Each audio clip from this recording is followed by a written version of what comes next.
It's Lady Lex UK and it's free gaming time, and this week we are looking at YouTube Playables. Now, you might have seen this in your feed, but have you ever played them? I took the first 10 that they showed me, played them all, and given them a ranking and putting them from 10 to 1. So let's see which games I liked on YouTube Playables.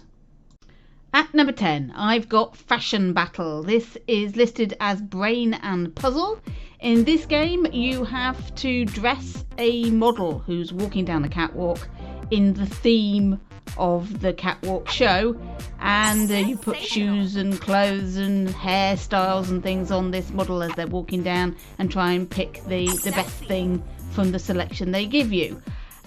It's a little bit dull for me. I'm not really that interested in the fashion side of it. It's a very simple game, and I couldn't work out why certain clothes were better than other clothes for points. There didn't seem to be any rhyme or reason for any of it. So not for me, but if you like fashion, I think this is aimed at younger girls and people that are into fashion. So not for me, but there you are, that's my number 10.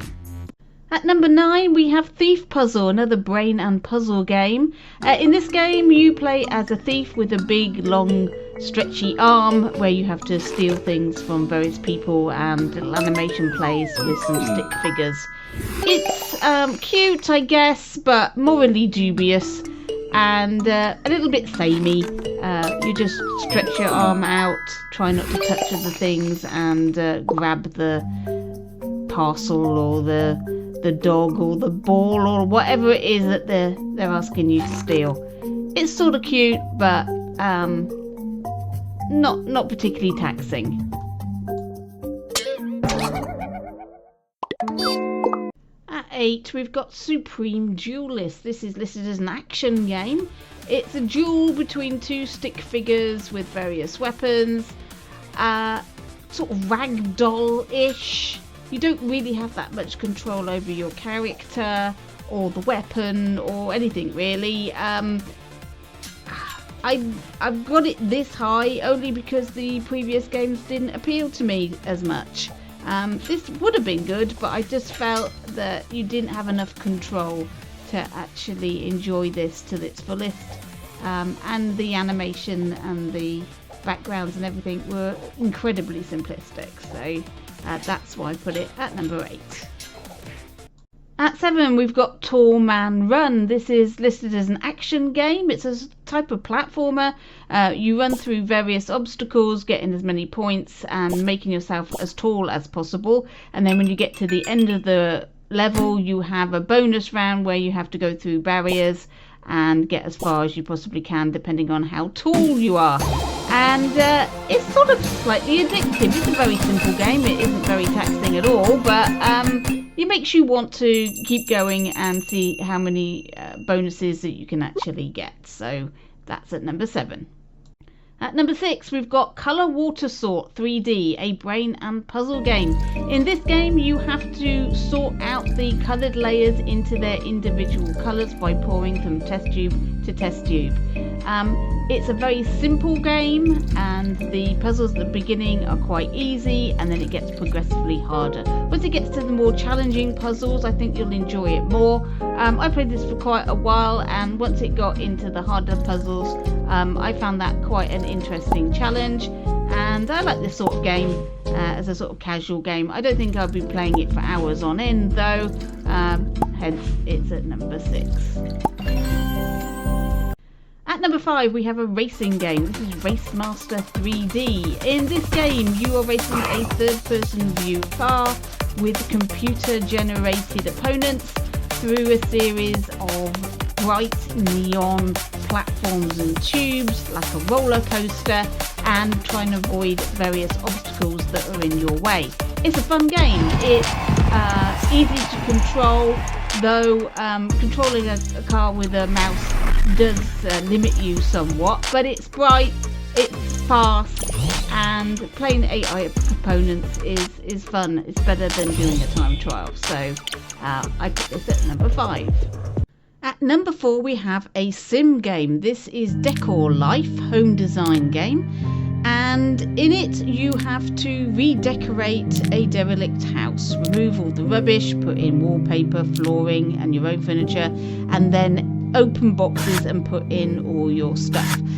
You get points for where you decide to place things, where you put them in the correct places, and a simple casual game. It's not exactly The Sims, it's not as complex or as involved as that, but the graphics are quite nice compared to some of the other games that we've seen previously, and it's a nice little casual game if you just want a few minutes just to decorate a house, then leave it and come back a bit later on and do a little bit more.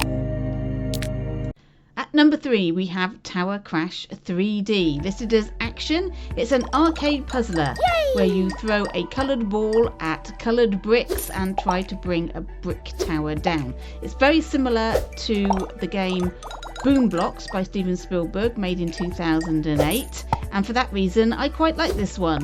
It's a casual game, it's very simple to play, but it's colourful and quite satisfying when you actually bring down the tower. The number 2 spot, we've got My Mini Mart. This is a simulation game, a time management, retail and farming simulator where you get to grow and make things for your supermarket. Little computer characters all run around and buy it from you, and you use that money to improve your store and put more things in it. It's a good little strategy game. It's a little bit more involved than some of the other games that we've played in this group of 10, and for that reason I've put it at number 2. My number 1 choice for this block of 10 games is Stealth Master, an action game. In this game you play a hitman. You've got to work your way from room to room, killing the henchmen and then getting to the boss at the end while collecting money so that you can improve your weaponry and armor. It's a really good little stealth game, easy to move around with the mouse. Takes a little bit getting used to, but once you got the hang of it, it's a nice simple game, and I really enjoyed this one. I thought the cartoon characters were really cute and it worked really well. So that's my top 10 for this block of YouTube Playables. Let me know in the comments what order you would have put these in yourself. And next time we'll be looking at this block. So you might want to play these games ahead of time and see if I agree with your decision. Thanks for watching. Keep thrifty.